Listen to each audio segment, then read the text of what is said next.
ನಮಸ್ಕಾರ ವೀಕ್ಷಕರೇ, ಇವತ್ತು ನಾವು ಚಿಕ್ಕಮಗಳೂರು ಜಿಲ್ಲೆಯ ಕಡೂರು ತಾಲೂಕಿನ ಸಂತ ರಾಮ್ಪಾಲ್ ಮಹಾರಾಜರ ಅನ್ನಪೂರ್ಣ ಅಭಿಯಾನದ ಫಲಾನುಭವಿಯ ಕುಟುಂಬದ ಜೊತೆಗಿದ್ದೀವಿ. ಬನ್ನಿ ಹಾಗಾದರೆ ಅವರ ಸ್ಥಿತಿಗತಿಯನ್ನು ತಿಳ್ಕೊಳ್ಳೋಣ. ನಮಸ್ಕಾರ ಅಜ್ಜಿ. ನಮಸ್ಕಾರ. ತಮ್ಮ ಹೆಸರು? ಜಯಮ್ಮ. ಮನೆಯಲ್ಲಿ ಒಟ್ಟು ಎಷ್ಟು ಸದಸ್ಯರು ಇದ್ದೀರಮ್ಮ? ನಾನು ಒಬ್ಬಳೆ. ಆದಾಯದ ಮೂಲ ಸದ್ಯಕ್ಕೆ ಏನೂ ಇಲ್ಲ.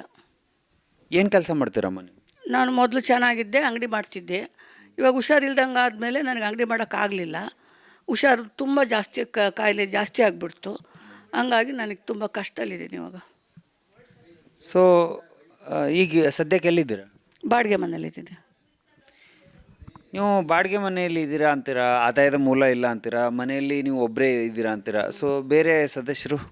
ಬೇರೆ ಸದಸ್ಯರಿಲ್ಲ, ನಮ್ಮ ಭಕ್ತರು ಸಂತ ರಾಮ್ಪಾಲ್ ಗುರು ಮಹಾರಾಜ್. ನಿಮ್ಮ ಮನೆಯಲ್ಲಿ ಬೇರೆ ನಿಮ್ಮ ಮಕ್ಕಳು, ಹಸ್ಬೆಂಡ್ ನಮ್ಮ ಜೊತೆ ಇಲ್ಲ. ಅವರು 20-25 ವರ್ಷದಿಂದ ಹೋಗ್ಬಿಟ್ರು.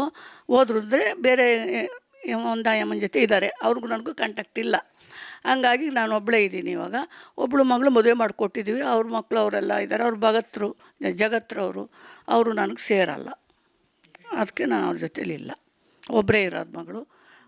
ಮಗಳೆಲ್ಲ ತೀರೋದ್ರು. ಅವ್ರು ಯಾರು ಇಲ್ಲ. ಒಬ್ಬಳು ಇದ್ದಾಳೆ ಮಗಳು, ಅದು ನನಗೆ ಸೇರಲ್ಲ ಅವರು. ಒಟ್ಟು ಎಷ್ಟು ಜನ ಮಕ್ಕಳಿದ್ರಮ್ಮ ನಿಮಗೆ? 4 ಜನ ಇದ್ದರು. 3 ಜನ ತೀರೋದ್ರು. 3 ಜನ ತೀರೋದ್ರು. ಎಷ್ಟು ವರ್ಷದಿಂದ? 2008ರಲ್ಲಿ ಮಗ ತೀರೋದ. ಓಕೆ. ಸೊ ಒಟ್ಟು ನಿಮಗೆ ಆದಾಯದ ಮೂಲ ಇಲ್ಲ ಅಂತ ಇದ್ದೀರಾ, ಹಾಗೆ ಬಹಳ ಕಷ್ಟದಾಯಕವಾದ ಜೀವನನೂ ಅಂತೀರಾ. नदियाँ न पिए कभी अपना जल, वृक्ष न खाए कभी अपने फल.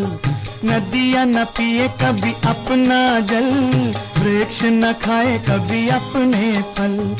अपने तन का, मन का, धन का दूजों को दे जो दान है, वो सच्चा इंसान, अरे इस धरती का भगवान है. ಸಂತ ರಾಮ್ಪಾಲ್ ಮಹಾರಾಜರ ಅನ್ನಪೂರ್ಣ ಅಭಿಯಾನದ ಒಂದು ಅಂಗವಾಗಿ ನಿಮ್ಮ ಕಷ್ಟ ಆಲಿಸಿ, ನಿಮ್ಮ ಕಷ್ಟಕ್ಕೆ ಸ್ಪಂದಿಸಿ ಈ ಒಂದು ಸಾಮಗ್ರಿಗಳನ್ನು ತಲುಪಿಸಿದ್ದಾರೆ. ಇದರಿಂದ ಏನಾದರೂ ಸಹಾಯ ಆದಂತಾಗಿದೆಯಾ ನಿಮಗೆ? ಬೇಕಾದಷ್ಟಾಗಿದೆ. ಸಹಾಯ ಆಗೋಗ್ಬಿಟ್ಟು ಇನ್ನೂ ಜಾಸ್ತಿನೇ ಆಗಿದೆ. ನಾನು ಕೇಳಿದ್ದ ಆಸ್ಪತ್ರೆಗೆ ಒಂದು ಕೇಳಿದ್ದೆ, ಭಗವಂತ ಇದನ್ನೆಲ್ಲ ಕೊಟ್ಬಿಟ್ರು, ರೇಷನ್ ಎಲ್ಲ ಕೊಟ್ಬಿಟ್ರು. ಇದು ಕೊಡ್ತಾರೆ ಅಂತ ನಂಗೆ ಗೊತ್ತಿರಲಿಲ್ಲ. ಆಸ್ಪತ್ರೆಗೆ ಒಂದು ಕೊಟ್ಟರೆ ಸಾಕು, ಹುಷಾರಾಗಿಬಿಟ್ರೆ ಸಾಕು ಅಂತ ನಾನು ಅದೊಂದು ಕೇಳಿದೆ. ಅದ್ರ ಜೊತೇಲಿ ಮನೆ ಸಾಮಾನನ್ನು ಕೊಟ್ಟರು, ಅಡುಗೆ ಸಾಮಾನನ್ನು ಕೊಟ್ಟರು. ಎಷ್ಟು ಖುಷಿ ಆಗಬೇಡ. ಯಾವ ಭಗತರು ಕೊಡೋದು ಬೇಡ, ಭಗವಂತನೇ ಕೊಡ್ತಾ ಇದ್ದಾರೆ ಅಂತ ತುಂಬ ತುಂಬ ಖುಷಿ ಆಯಿತು. ಅಂದರೆ ನೀವು ಒಂದು ಕೇಳಿದ್ರೆ ಅದು ದುಪ್ಪಟ್ಟು ಕೊಡ್ತಾ ಇದ್ದಾರೆ. ಕೊಟ್ಟರು. ನಾನು ಇದೆಲ್ಲ ಗೊತ್ತೂ ಇರಲಿಲ್ಲ, ನನಗೆ ಕೊಡ್ತಾರೆ ಅಂತಲೂ ನಂಗೆ ಮಾಡಿರಲಿಲ್ಲ, ನೆನಪು ಮಾಡಿರಲಿಲ್ಲ. ನಾನು ಒಂದು ಕೇಳಿದ್ರೆ ಅವರು 4 ಕೊಟ್ಟಿದ್ದಾರೆ. ಏನೇನು ಕೊಟ್ಟಿದ್ದಾರಮ್ಮ? ಅಡುಗೆಗೆ ಏನು ಬೇಕು ಎಲ್ಲ ಸಾಮಾನು ಕೊಟ್ಟಿದ್ದಾರೆ. ಎಲ್ಲ ಪ್ರತಿಯೊಂದು ಹೇಳೋಕ್ಕಾಗಲ್ಲ. ಅಡುಗೆಗೆ ಏನೇನು ಬೇಕು, ಸ್ನಾನಕ್ಕೆ, ಬಟ್ಟೆ ತೊಳೆಯೋಕ್ಕೆ, ಕಾಫಿ, ಟೀ, ಸಕ್ಕರೆ, ಟೀ ಪುಡಿ, ಅನ್ನಕ್ಕೆ, ಸಾರಿಗೆ, ಚಪಾತಿಗೆ ಎಲ್ಲ ಕೊಟ್ಟಿದ್ದಾರೆ. ನೋಡಿದ್ರಲ್ಲ ವೀಕ್ಷಕರೇ, ಒಬ್ಬ ಒಂದು ಅವಶ್ಯಕವಂತರಿಗೆ ಏನೆಲ್ಲ ಬೇಕಲ್ಲ, ಅವ್ರಿಗೆ ಏನೆಲ್ಲ ಅವಶ್ಯಕತೆ ಇದೆಯಲ್ಲ, ಅದನ್ನು ಸಂತ ರಾಮ್ಪಾಲ್ ಮಹಾರಾಜರು ಅನ್ನಪೂರ್ಣ ಅಭಿಯಾನದ ಮುಖಾಂತರ ತಲುಪಿಸ್ತಿದ್ದಾರೆ ಅನ್ನೋದಕ್ಕೆ ಇದೇ ಒಂದು ಉದಾಹರಣೆ. ಸೊ ಈ ಅಜ್ಜಿಗೆ ಏನು ಅವಶ್ಯಕತೆ ಇದೆ, ಸಂತ ರಾಮ್ಪಾಲ್ ಮಹಾರಾಜರ ಅನುಯಾಯಿಗಳ ಮುಖಾಂತರ ಇಲ್ಲಿ ತಲುಪಿಸಿರುವಂತಹದ್ದು. ಸೊ ಬನ್ನಿ ಹಾಗಾದರೆ ಸಂತ ರಾಮ್ಪಾಲ್ ಮಹಾರಾಜರ ಅನುಯಾಯಿಗಳ ಜೊತೆ ಮಾತನಾಡಿ ಇನ್ನಷ್ಟು ವಿಷಯ ತಿಳ್ಕೊಳ್ಳೋಣ. ಸರ್, ನೀವು ಈಗ ಹೇಳಿದ್ರಿ ಸಾಕಷ್ಟು ಸಾಮಗ್ರಿಗಳನ್ನು ಸಂತ ರಾಮ್ಪಾಲ್ ಮಹಾರಾಜರ ಅನ್ನಪೂರ್ಣ ಅಭಿಯಾನದ ಮುಖಾಂತರ ಅವಶ್ಯಕವಂತ ಕುಟುಂಬಗಳಿಗೆ ತಲುಪಿಸ್ತಾ ಇದ್ದೀರಿ ಅಂತ. ಸೊ ಇದು ಎಲ್ಲಿವರೆಗೂ ತಲುಪಿಸ್ತೀರಿ ಸರ್? ಈ ರೇಷನ್ ಏನು ಕೊಟ್ಟಿದ್ದೀವೋ ಇವಾಗ ಅವ್ರಿಗೆ ಇದು ಅವ್ರ ಲೈಫ್ ಟೈಮ್ ಅವ್ರಿಗೆ ತಲುಪಿಸ್ತೀವಿ. ಮತ್ತು ಇನ್ನೊಂದು ಏನಂದರೆ ಒಂದು ತಿಂಗಳದ್ದು ಕೊಟ್ಟಿದ್ದೀವಿ. ಈಗ ನೆಕ್ಸ್ಟ್ ಮಂತ್ಗೆ ಇದು ನಮ್ಮದು ಅಡ್ರೆಸ್ ಇದೆ, ಆಶ್ರಮದ್ದು, ಮತ್ತು ನಂಬರ್ ಇದೆ, ಇವ್ರಿಗೆ ಕೊಡ್ತಾಯಿದ್ದೀವಿ.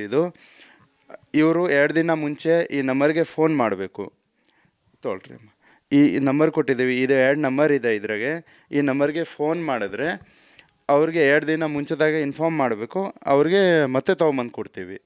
ನೋಡಿದ್ರಲ್ಲ ವೀಕ್ಷಕರೇ, ಧಾರವಾಡ ಸ್ಥಿತಿಯಲ್ಲಿ ಬದುಕ್ತಿರುವ ಅಜ್ಜಿಯ ಕಷ್ಟವನ್ನು ಆಲಿಸಿದಂಥ ಸಂತ ರಾಮ್ಪಾಲ್ ಮಹಾರಾಜರ ಅನುಯಾಯಿಗಳು, ಸಂತ ರಾಮ್ಪಾಲ್ ಮಹಾರಾಜರು ಅನ್ನಪೂರ್ಣ ಅಭಿಯಾನದ ಮುಖಾಂತರ ಅವರಿಗೆ ಅವಶ್ಯಕವಾದಂತಹ ಸಾಮಗ್ರಿಗಳ ಜೊತೆಗೆ ಚಿಕಿತ್ಸೆ ಕೂಡ ಕೊಡಿಸೋದಾಗಿ ಭರವಸೆ ನೀಡಿರುವಂಥದ್ದು, ಆಮೇಲೆ ಕೊಡ್ತಿರುವಂಥದ್ದು.